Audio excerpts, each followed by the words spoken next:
So I've been seeing a lot of mixed opinion with the PS5 Pro that has been announced, with most people erring on the side of negativity.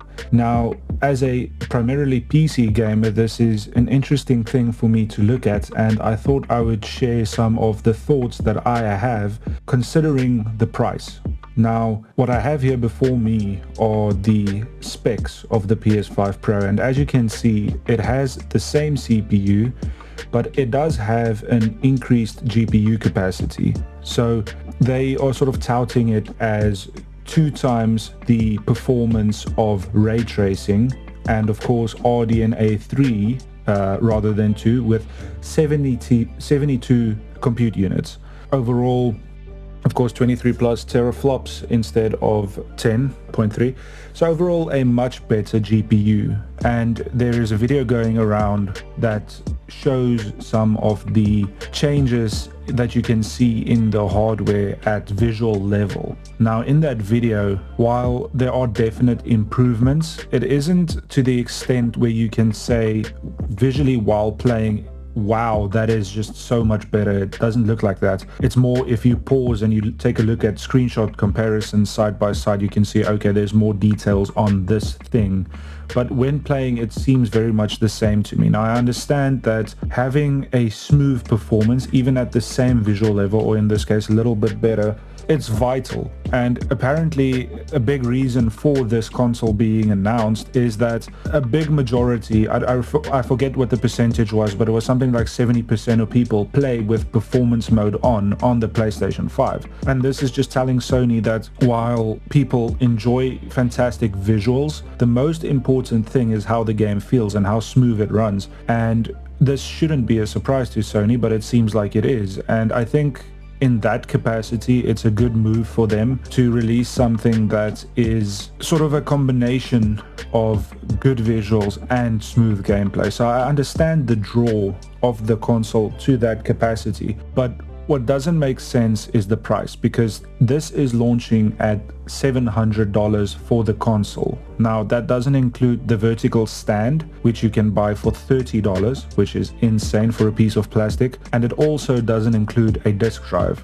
which you also have to purchase, I think at $70 or something like that. So that, if you buy the whole thing, the complete system, you are looking at $800, and that is just in America. Overseas it's going to be more because of import taxes and stuff like that.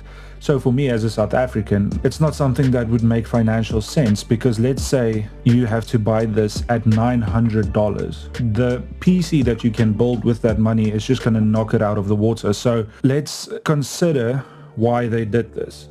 And as I said, there is a gap in the market for a console like this. And I think more than just the performance, so if you take a look at the GPU, it is being taken from sort of a 5700 XT level of performance to more of a 7700 XT level of performance. So it is really upgrading the visual capacity quite a lot, and it also goes from a 256-bit bus to a 320-bit bus, which is a big difference, as well as, of course, storage capacity. Now, storage capacity you can purchase yourself, but it is nice to have almost 2 terabyte right out of the box, and of course a much better networking structure. But who has $500 routers to begin with?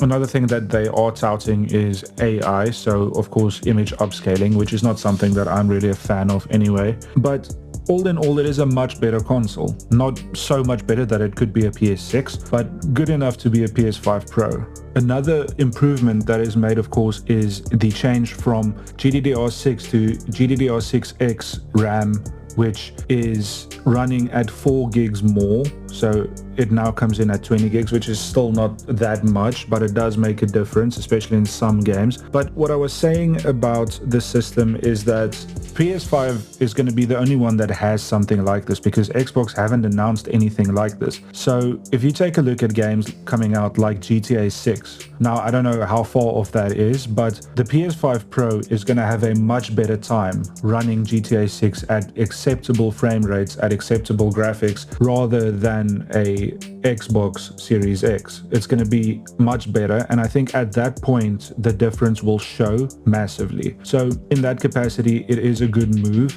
but the pricing just doesn't make sense, because you can build, or let's say you have a PC and it has a decent 6-core CPU, it has 16 gigs of fast RAM, and all you need to do is upgrade your graphics card. Are you going to go with a PS5 Pro for $700, realistically $800, or are you going to go with a second-hand 4080? Now, of course, that isn't an apples to apples comparison, but you understand the essence of what I'm trying to say. It just doesn't make sense to purchase something at this price. If it were $600 for the complete bundle, I think they would make a lot of sales. But let's be honest, they're going to make a lot of sales anyway, because it is Sony, and while they aren't Apple yet, they do have this sort of business model where they sort of do now overcharge you for things. And of course, adjusting for inflation, it's not like this is way more expensive than what the PS3 was, but it is still a lot of money, especially in a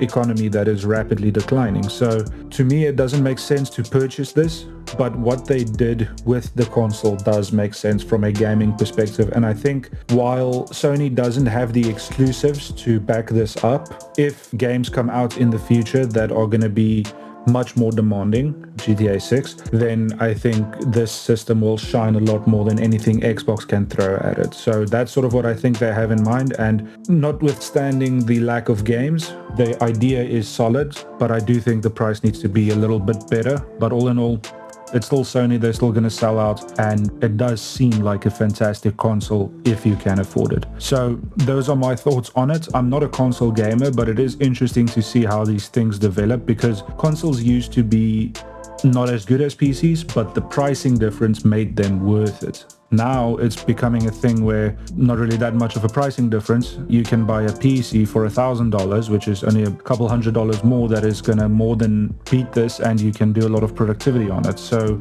it's up to you what you want to do, but all in all, it's a good system, but it's not a good price. Thanks for watching, and I'll see you in the next one.